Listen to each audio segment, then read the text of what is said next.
It's Monday, June 3rd. Here's what's coming up in the mayor's office. It's the third out of the inning, and Eddie Perez drops the ball on my chest. Ooh. And I'm like, bullshit. I'm like, BS. I grabbed the ball, dude. I threw it off his back. What? Oh, yeah. And then he turned and looked at me. I said, you can't freaking drop the ball on my chest and disrespect me like that. And I'm in love with the good life. Can't give it up. Make it to the top. Keep climbing. I wanna live it up. The good life. I'm coming up. I'm coming up. The good life. Good life. Oh, good life. Good life. Good life. Good life. Boom. Coming in hot. Chinchy, how we doing, brother? Doing good, bro. You look sharp today. You got a nice blazer on. What are we doing here? Central? They're the mayor's office, bro. It's the first time I got my suit on for the mayor's office. Yeah. I just did MLB Central on the network, so I kept my suit on. Got some makeup going too, bro. Don't tell anybody. You look handsome. You look handsome. Dude, look what I got. I got my Daryl Strawberry bobblehead from the number retirement ceremony this weekend. How cool is that? They turned the apple into the strawberry. Yes, dude, it was so cool. His speech was phenomenal, dude. A lot of grown men crying, dude. Good for him, man. Proud of him. Not the team. A lot of grown men crying watching the team too, but that's neither here nor there. Dude, I don't. Go ahead. What? No, go ahead. I was gonna say if they played 8 innings, they'd be in first place in that division, but Dude, there was a stat last night. I was on air with Matty B. It was like they've given up 6 games. They've blown 6 saves in the 8th inning or later. Only like 2 other teams have done it twice. yeah, They've done it 6 times. Yeah, that's 6 wins. That's 6. That's a 12-game turnaround. It's unbelievable. That's a huge swing right there. Huge Yeah. swing. Sticking on Daryl Strawberry. I don't know if you saw last week when D-Row had Strawberry in for MLB Central, and D-Row like turned into a little kid, dude. Like he was like, dude, you were my guy when I was growing up in East Rutherford. It was like you were the guy I was in the backyard. But that's cool when you run into like guys that you like. I mean, like I remember when I first met Will Clark, like I actually was nervous. I actually was like, oh my God, like I loved you. I modeled my swing after you, my game after you. Like you could see the D-Row when Daryl Strawberry was here. I mean, D-Row played 14 years in the big leagues. He does this show for 15 years. And he was kind of like a little nervous, So that's kind of cool. Like Daryl Strawberry was one of those, that 86 Mets team, dude. Like Strawberry was the guy, him and Gooden. Yeah, dude. I got to. He was up in the offices before the whole event the other day. I got to shake his hand and congratulate him before. It was like, and again, I had that too. That feeling where like I was like, holy cow! I forgot how much I love this guy and how much of an icon. Plus, he's like 6 feet taller than me, so I'm looking up at him like that. Like it's pretty awesome. So cool, dude. I got 2 Daryl Strawberry stories really quick. Yeah, do it. First off, a couple years ago, like about 8 years ago, I was at the Ruth Chris Steakhouse in Weehawken.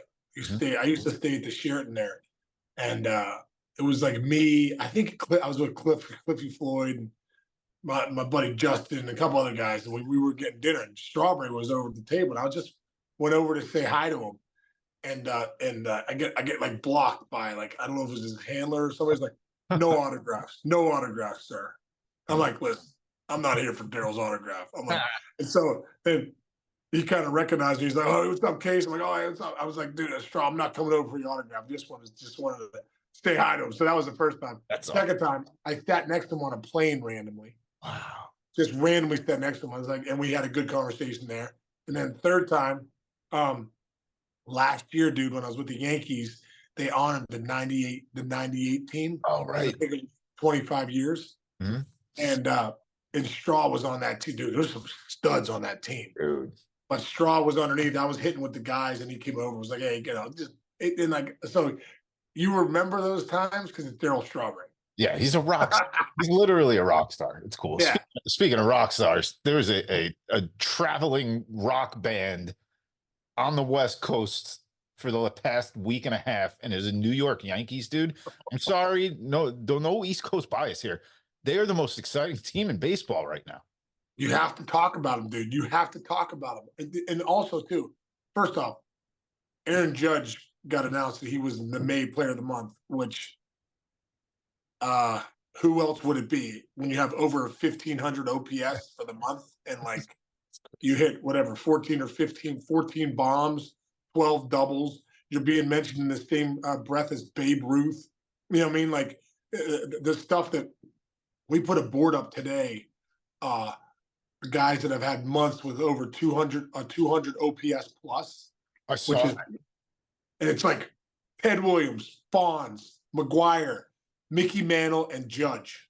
Yep, it's unbelievable. It's incredible. It's like it's incredible. So like, when you look what he did in San Fran, back in San Fran, doing his thing, they booed him that first game. I think he was like, "Oh, you're gonna boo me? Okay, how about I just hit 146 to get the gap? Oh, you're going to boo me again? How about I crush one dead center off your best pitchers, Jordan Hicks, Logan Webb? It doesn't matter." Oh, and then Soto yesterday, dude, hits a ball. Dude, Chinch, no one. That first homer he hits in that triangle alley, Yes. No one hits him there. No one hits homers there, dude. That's what, when you look what Bonds did, Right.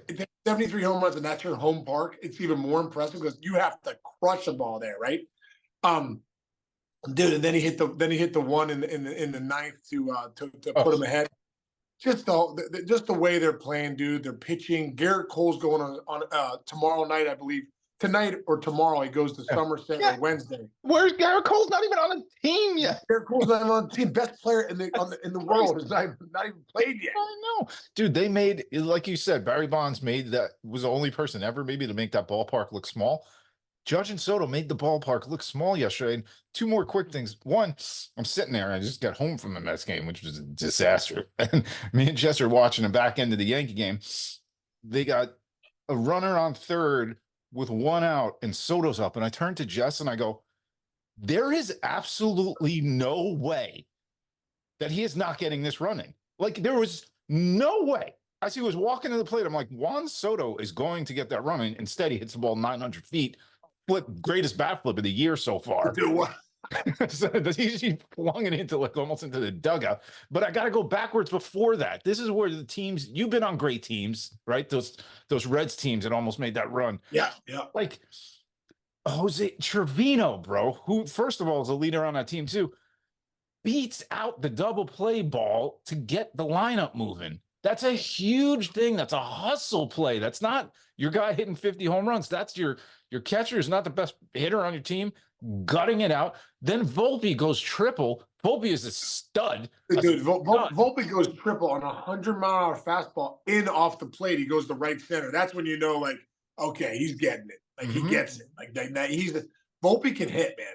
Yes. I always said. I told him last year. I said, dude, you're a 300 career hitter. I mean, not 300 career. I said you should be hitting 300 in the big leagues, not 200 with 20 homers. You should be hitting 300. He's going to run into 20 homers, dude. Yeah. He just is. You know? Yes. So it's incredible. And then Judge, he had a couple bags. G Stanton hit that ball. Big G hit that rocket in the gap in the ninth. I mean, dude, the lineup just keeps coming for you. It doesn't.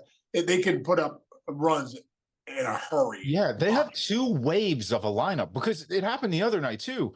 You know, they get a lead or something, and then all of a sudden you're sitting there and there's no break because Stanton's coming up, dude. Yeah, right. Getting fourth on not 11 teams in big leagues, maybe more than that, and he's like 5, 6. You know, you got DJ LeMahieu at the bottom of your lineup. The guy's a batting champion. This is the most well-constructed Yankees roster since the 2009 team, and it's, to me as a fan, it's more fun because there's a lot of homegrown. It's a little more of like kind of a little less of a corporate environment as some teams can be. So that's pretty amazing. You mentioned Judge, he gets the player of the month. On the other side of town, you got Bryce Harper gets it, right? And these are the two teams right now. They're 1-2 in everybody's rankings as the best two teams in baseball. What Bryce Harper's doing now, what he's been doing these past few years, even had that lull when he was hurt 4 or 5 years ago, he's back to being top 5 player in baseball. You remember he started off the year 0 for 11? Everyone's like, what's wrong with him? Yeah. And then he's like player of the month in May. I mean, the one thing I love when the stars come out in Major League Baseball, dude, that's when it's fun, man. And for Judge to have the month that he had, Soto doing what he's doing, Harper doing what he's doing, you know, like it's fun, man. When you lock into the Phillies, people have them as the number one team right now, and the Yankees too. That's how good the Phillies are, Yeah. and how dominant they've been. But I mean, Bryce Harper, I think he's must see TV, just like Judgy is. Right. And dude, you got to tell me, you played in the big leagues. When you are friends with your teammates, it carries, doesn't it? It carries. Like the other day, Harper hit a double. Turner's motoring around a bases and they stopped Turner at third. He wasn't going to score, but Harper's on second base and he's pretending Turner's got a he goes 3-0, like you're 30 years old, now you're old, and he pretended Turner's got a cane, and they're all laughing on the field. It's like there's just like the mojo of teams that are friends with each other. Those are successful baseball teams. Now winning makes you smile, losing, Right.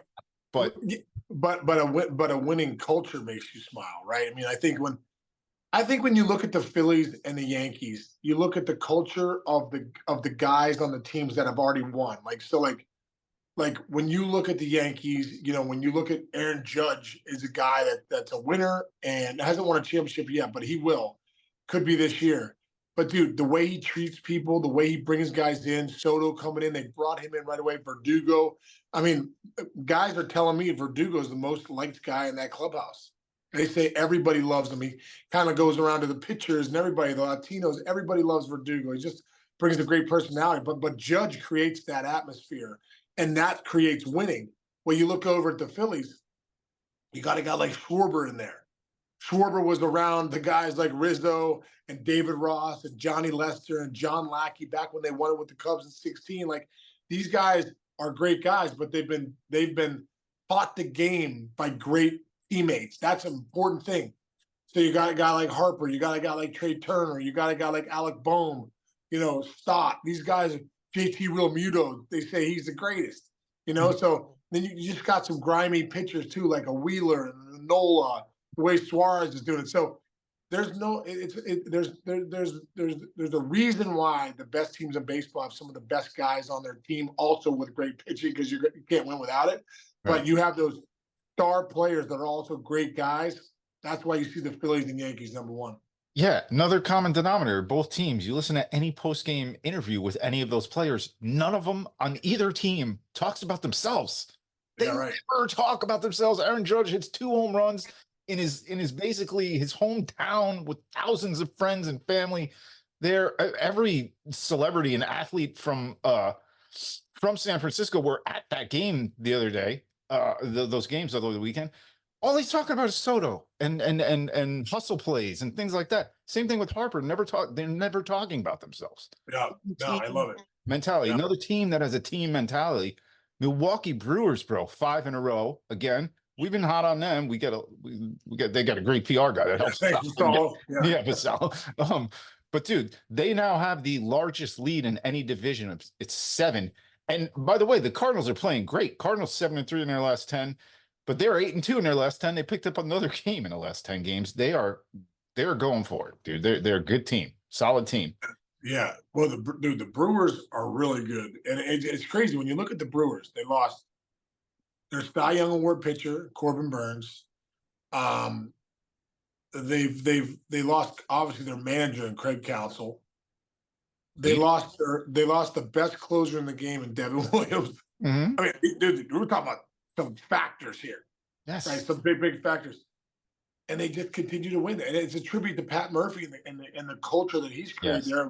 And Yelly, you know, Christian Yelich and Reese Hoskins.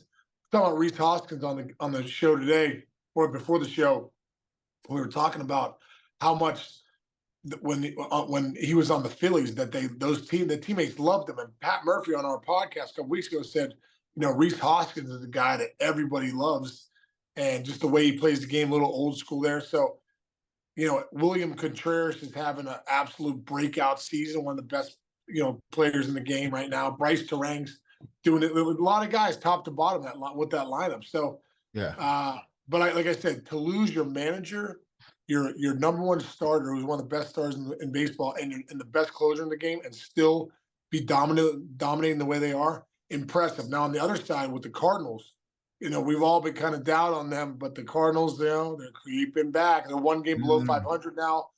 Looks like Gorman's swinging a little bit too. He's getting it going. Goldschmidt at some point is going to get hot. So, they went out and got all that pitching this offseason, and I think it's starting to pay off. But the Cardinals are creeping, bro. Right. Oh, dude, one more thing. Crazy note from the Brewers side, and this is a Pat Murphy note for you too. So Contreras, Sunday day games is a day the stars kind of take off sometimes, right? That's your day to rest. You get a day off the next day. You get 2 days off for your next series. Contreras and Adames were not in the lineup.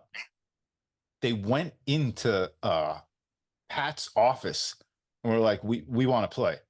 And he's like, guys, this is get a nice little break for you. You've been grinding there. Like, we want to play today. Skip, put them in a lineup. Scratch the other 2 guys who are going to get their kind of backup games in. They played yesterday. That's pretty cool, dude. Well, that says everything, dude. When you got your guys that are out of the lineup and they want to stay in the lineup. That's what I think. I disagree sometimes when you're like, oh, need to do rest here. Like, I think having a 162 mentality, not saying you're going to play them all, but 162 mentality as a player helps you so much. So if you're healthy and you're ready to go and you don't want that day off, man, get in that manager's office and say, I want to play. I love that. But it sends a message to everybody that 2 of the best players on the team do not want a day off. They want to be out there. They want to be leading the way. They want to be showing the other guys how it's done. So, I love that. I love that they do that. How about on the other side of the ball, the Tommy Pham situation yesterday? Oh, yeah. That was amazing. And his post-game quotes were all-timers. Like, you saw that. Oh, my God. Well, you got to love Tommy Pham because, he's a character in the game. And dude, wherever Tommy Pham goes, he seems to win. So he'll be out of Chicago here soon with the White Sox and with the team. But it was such a weird play. It was a sac fly to left. Yelich was 20 feet behind the shortstop. Probably even shouldn't have sent him. They sent him. Yelich, he's out by 10 feet, Tommy Pham. But the way he comes in, Contreras gave him the lane on the outside, which makes sense.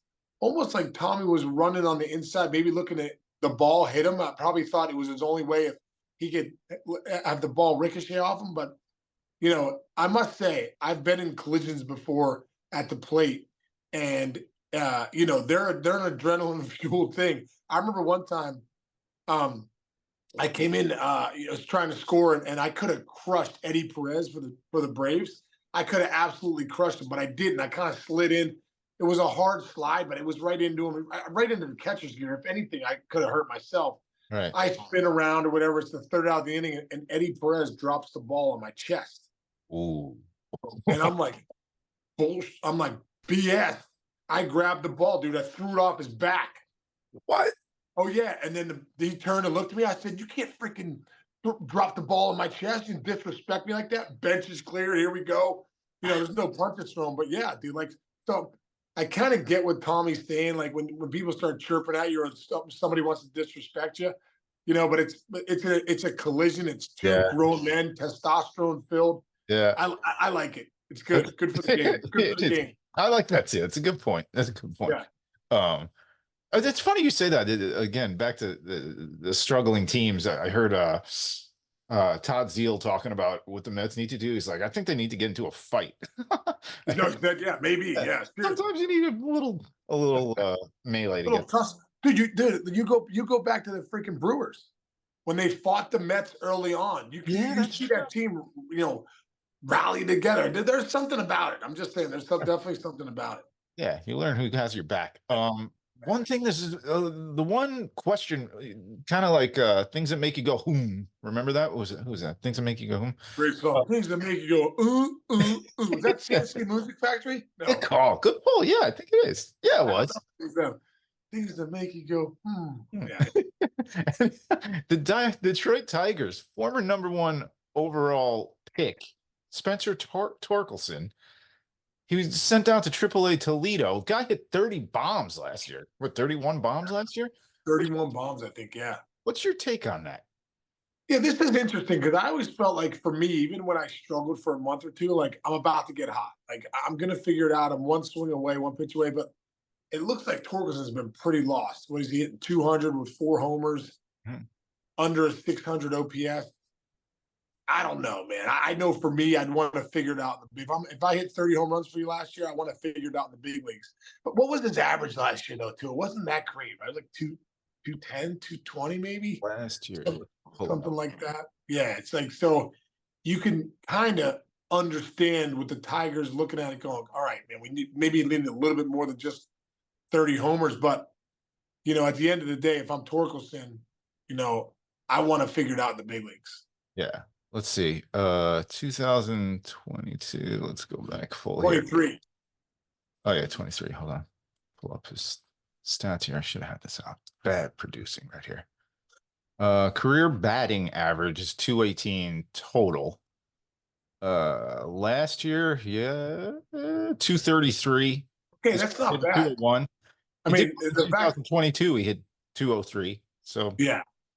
And the fact that I'm saying 233 is not bad is where the game is right now, hitting wise, which is kind of ridiculous. Well, 31 and 94 off of that, I'll take 2. Yeah, 31-94. So, like, dude, I think that maybe there was a conversation. It's like Abreu. It's like Jose Abreu for the Astros. I mean, he's had an incredible career, really incredible career. And they sent him down when he was struggling to go down to the minors, get some no pressure at bats and figure it out. So maybe for Torkelson, go down there for 2 weeks, get some good, one-on-one work in, no pressure at bats, get your swing right, get away from the pressure cooker for a second and get back up there.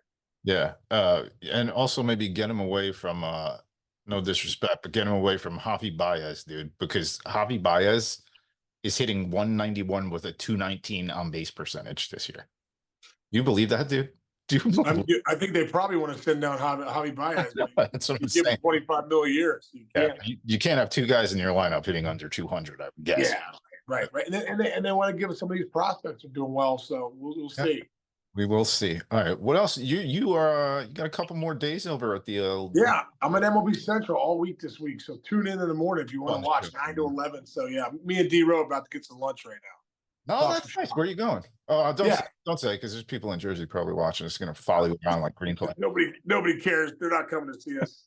Are you going to go? You know where we're going? We're going to this restaurant called Elia. Have you ever been there? ELIA. It's in Jersey. Yeah, I believe it's in East Rutherford.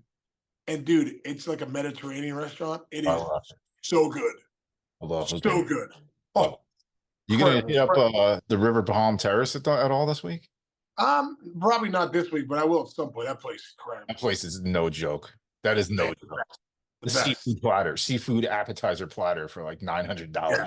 So good. Oh, I know you're walking out of the problem is you're walking out of it with no less than $500 bill. Yeah, so that's a couple times a year tops. Anyway, all right, enjoy. Tell D-Row I said what's up. He's looking good. Tell me he looks sexy in the glasses today. Oh, he likes, dude, there's the readers, bro, the readers. You know what I mean? Yeah, makes me feel better about wearing glasses when I see a handsome fellow like that having. Love it, dude. All right, bro. All right, JJ, love you, man. Have a great rest of the day. Everyone out there, thanks for listening. We appreciate you, and we'll see you tomorrow. See you, buddy.